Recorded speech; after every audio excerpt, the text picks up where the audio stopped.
ہوتا ہے اس کا ثواب اعلیٰ ہو جائے گا. تو لہٰذا کوشش کریں گے نفل بھی کھڑے ہو کر ہی پڑھنے چاہیے. نماز کے 2 فرائض مکمل ہو گئے. کیونکہ فرائض کے اندر نا تفصیل زیادہ ہے، کوشش تو میں کر رہا ہوں اختصار کے ساتھ بیان کرنے کی. تو نماز کے جو 7 فرائض ہیں اس میں سے 2 فرائض بیان ہو گئے. پہلا فرض کون سا تھا؟ تکبیر تحریمہ. دوسرا فرض کون سا ہے؟ قیام. اچھا، تیسرا فرض ہے قراءت. قراءت کا مطلب یہ ہے کہ تمام حروف مخارج سے ادا کیے جائیں، کہ ہر حرف غیر سے صحیح طور پر ممتاز نمایاں ہو جائے. قراءت کا مطلب یہ ہے کہ درست قرآن پاک کی ادائیگی کرنا، جس طرح عربی لب و لہجے کے مطابق قرآن پاک نازل ہوا اسی کی ادائیگی کے مطابق پڑھنا. آہستہ پڑھنے میں یہ بھی ضروری ہے کہ خود سن لیں. اگر حروف تو صحیح ادا کیے مگر اتنے آہستہ کہ خود نہ سنا اور کوئی رکاوٹ مثلاً شور و غل یا سگل سماعت یعنی اونچا سننے کا مرض بھی نہیں تو نماز نہ ہوئی. تو لہٰذا کوشش کرنی چاہیے کہ جب بھی ہم نماز پڑھیں تو اتنی آواز ہونی چاہیے کہ کم از کم ہمارے کان سن لیں. اتنی آواز نہ ہو کہ پوری مسجد سنیں. بعض نمازی حضرات کی اتنی اونچی آواز ہوتی ہے کہ وہ اپنی نماز تو پڑھ رہے ہوتے ہیں، باقی نمازیوں کی نماز سے وہ مدہوش ہو جاتا ہے.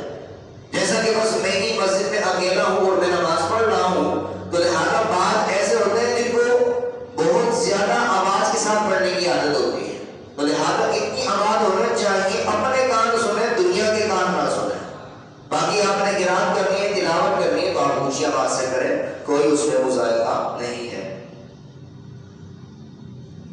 مطلقاً ایک آیت پڑھنا فرض، مطلقاً ایک آیت پڑھنا فرض کی 2 رکعتوں میں اور وتر سنن اور نوافل کی ہر رکعت میں امام منفرد یعنی نماز تنہا پڑھنے والے پر فرض ہے. اب جو پہلے مسئلہ بیان ہوا تھا نا بقدر قرات فرض، قیام کی فرض، اب یہ بیان ہو گیا کہ کتنی مقدار میں قرآن پڑھنا، کتنی مقدار میں قرآن پڑھنا فرض ہے. اب اس کا یہ بیان ہو گیا. مقتدی کو نماز میں قراءت جائز نہیں، نہ سورۃ الفاتحہ نہ آیت، نہ سری یعنی آہستہ قراءت والی نماز میں، نہ جہری بلند آواز سے قراءت والی نماز میں.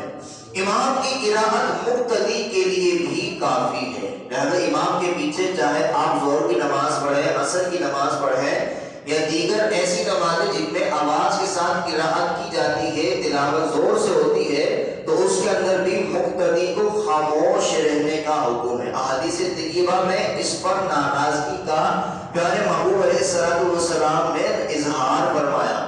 ایک روایت کے مطابق ظہر کی نماز میں پیارے محبوب علیہ السلام کے پیچھے بلند آواز کے ساتھ جب قراءت ہو رہی تھی تو پیارے محبوب علیہ السلام نے ارشاد فرمایا کہ کون مجھ سے جھگڑا کر رہا تھا، کون مجھ سے جھگڑ رہا تھا. تو لہذا ظہر ہو عصر ہو کوئی بھی نماز ہو، جب معین فرما دیا کہ امام کی قراءت مقتدی کے لیے قراءت ہے، امام کی قراءت کرنا کہ مقتدی کے لیے بھی قراءت ہی ہے، تو لہذا کوئی بھی نماز ہو امام کے پیچھے قراءت نہیں کرنی چاہیے. فرض کی کسی رکعت میں قراءت نہ کی یا فقط ایک میں کی، نماز فاسد ہو گئی. بعض لوگ ایسے ہوتے ہیں کہ جن کو بہت زیادہ اسپیڈ میں پڑھنے کی عادت ہوتی ہے، ایسے پڑھ رہے ہوتے ہیں، تو جو اس طرح نماز پڑھتے ہیں ان کی نماز نہیں ہوتی. اس کی وجہ یہ ہے کہ کتنی اسپیڈ سے پڑھے کہ کچھ سمجھ میں نہیں آیا. تو جو خود کو سمجھ میں نہیں آ رہا، دوسرے کو سمجھ میں نہیں آ رہا، تو ایسی نماز رب تعالیٰ کی بارگاہ میں کس منہ سے پیش کریں. تو لہذا اتنی اسپیڈ ہونی چاہیے کہ نماز کے اندر جو ہم قراءت کر رہے ہیں، تلاوت کر رہے ہیں، وہ بالکل اطمینان کے ساتھ سمجھ میں بھی آنے والے ہوں. صرف ایسا نہ ہو کہ یعلمون تعلمون کی مثال لی جاتی ہے، ایسا نہ ہو کہ صرف آیت آخری سمجھ میں آئے الحمدللہ رب العالمین الرحمن الرحیم، آخر کا لفظ سمجھ میں آئے باقی وہ سمجھ میں نہیں آئے. تو ایسی قراءت نہیں کرنی چاہیے. چاہے آپ آرام سے پڑھ رہے ہوتے ہیں، اسی طریقے سے بعض تراویح میں بھی ایسے حفاظ دے جاتے ہیں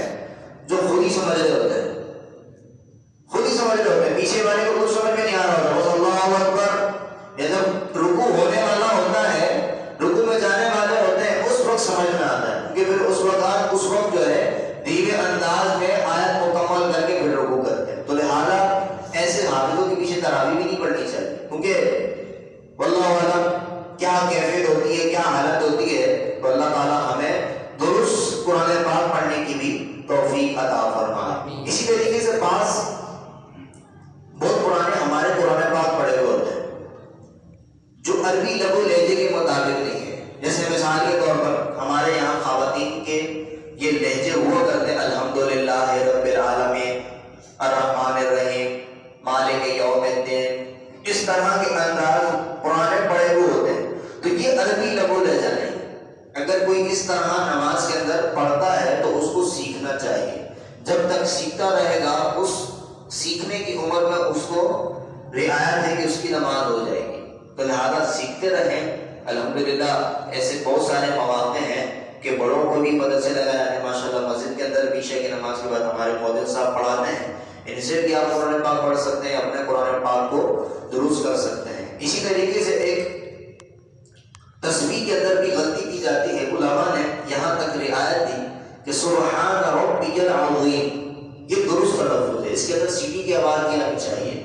بعض پڑھتے ہیں سبحان ربی العظیم، عظیم پڑھتے ہیں، عظیم کے معنی کچھ اور ہے، عظیم کے معنی ہے عظمت والا، عظیم کے غالباً معنی ہے مشقت، مشقت۔ اگر مثال کے طور پہ کوئی پڑھے بھی پاک ہے مشقت والا میرا رب، تو میرا رب تو مشقت والا ہے نہیں، آسانیوں والا ہے، تو لہٰذا اگر کسی کی زبان سے یہ لفظ ادا نہیں ہوتا تو اس کے لیے علماء نے یہ رعایت دی کہ وہ سبحان ربی العظیم کے بجائے سبحان ربی الکریم پڑھے۔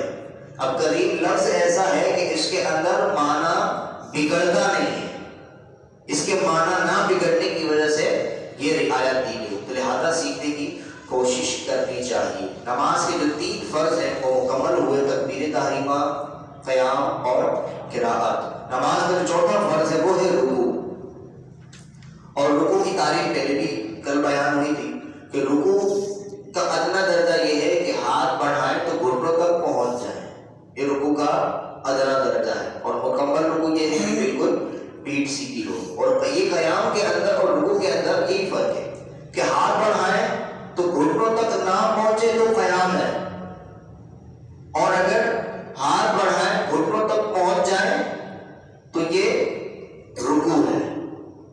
ہاتھ پہنچیں گے تو قیام، ہاتھ پہنچیں گے تو رکوع ہے، ہاتھ نہیں پہنچیں گے تو قیام ہے۔ اچھا، یہ مسئلہ اس وقت کام آتا ہے جب ہم دیکھتے ہیں امام صاحب جو ہے رکوع سے کھڑے ہو رہے، رکوع سے کھڑے ہو رہے، اب اگر جو آنے والا شخص وہ دیکھے گا کہ امام صاحب رکوع کے دائرے میں ہے یا نہیں، یعنی کہ امام صاحب کی اتنی کیفیت ہے یا نہیں کہ رکوع شمار ہو، تھوڑا سا کمر کے اندر جھکاؤ آیا ہے، تھوڑا سا امام صاحب اوپر ہوئے ہیں، تو مثال کے طور پر اگر اتنا ہی وہ امام صاحب اوپر ہوئے ہیں تو اب رکوع کے اندر ہے، لیکن مزید اوپر ہو گئے کہ اب ہم نے تصور کیا کہ جناب اب امام صاحب جو ہے نا رکوع کے دائرے سے باہر آنا ہے، اب قیام کی حدود میں، لہذا اگر قیام کے اندر آ چکے ہیں یعنی کہ کھڑے ہو چکے ہیں، اب ہاتھ بڑھائیں گے تو گھٹنوں تک نہیں پہنچیں گے تو پھر وہ رکعت نکل گئی۔ اگر ہلکا سا جھکاؤ ہے، امام صاحب ذرا سے کھڑے ہوئے ہیں، اگر جس سمیع اللہ لمن حمیدہ کی آواز آ گئی، اب بعض امام ایسے ہوتے ہیں جو سمیع اللہ لمن حمیدہ بعد میں کہنے کے بجائے پہلے ہی کہتے ہیں، لیکن وہ سیدھا بعد میں ہوتے ہیں، تو لہذا اس مسئلے پر بھی جب جماعت کے اندر شامل ہونے کے لیے آئے تو یہ بھی دیکھ لینا چاہیے۔ نماز کے 4 فرائض پورے ہو چکے، 5واں جو فرض ہے وہ ہے سجود۔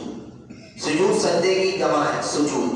اس سے متعلق سماعت فرمائیے، سرکار مدینہ علیہ السلام کا فرمان ذیشان ہے کہ مجھے حکم ہوا کہ 7 ہڈیوں پر سجدہ کروں، منہ اور دونوں ہاتھ اور دونوں گھٹنے اور دونوں پنجے، اور یہ حکم ہوا کہ کپڑے اور بال نہ سمیٹوں۔ اب اسی طریقے سے بعض لوگ جو ہوتے ہیں نا وہ ایک سنت پر عمل کرنے کے لیے اس حدیث پاک کو چھوڑ دیتے ہیں۔ حدیث پاک میں فرمایا کہ کپڑا نہ سمیٹنے کا مجھے حکم ہوا۔ اب ہم کپڑا کیسے سمیٹتے ہیں؟ جو پینٹ پہنتے ہیں وہ نیچے سے سمیٹتے ہیں، فولڈ کرتے ہیں، اور جنہوں نے شلوار پہنی ہوتی ہے وہ اندر سے فولڈ کرتے ہیں، وہ اندر سے سمیٹتے ہیں۔ تو لہذا اگر کوئی اس طرح نماز پڑھتا ہے تو اس کو دوبارہ نماز پڑھنی پڑے گی۔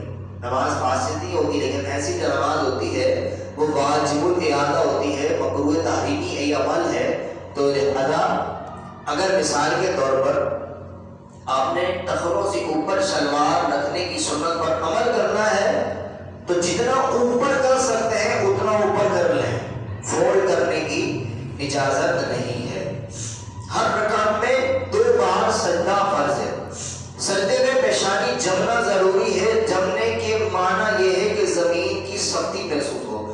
اگر کسی نے اس طرح سجدہ کیا کہ پیشانی نہ جمی تو سجدہ نہ ہوگا۔ تو لہٰذا جب بھی سجدے کے اندر جائیں خصوصیت کے ساتھ جب قالین بچھے ہوں تو زیادہ سختی کے ساتھ سجدہ کرنے کی حاجت ہے۔ اگر معمولی سے سر رکھ دیا جیسے کہ کارپیٹ بچھا ہوا ہے، اب یہ موٹا بھی ہے، اگر اس کو ہم زیادہ نہ دبائیں پر ہلکی سی پیشانی رکھیں، کیونکہ زمین کے اندر سجدہ کرنے میں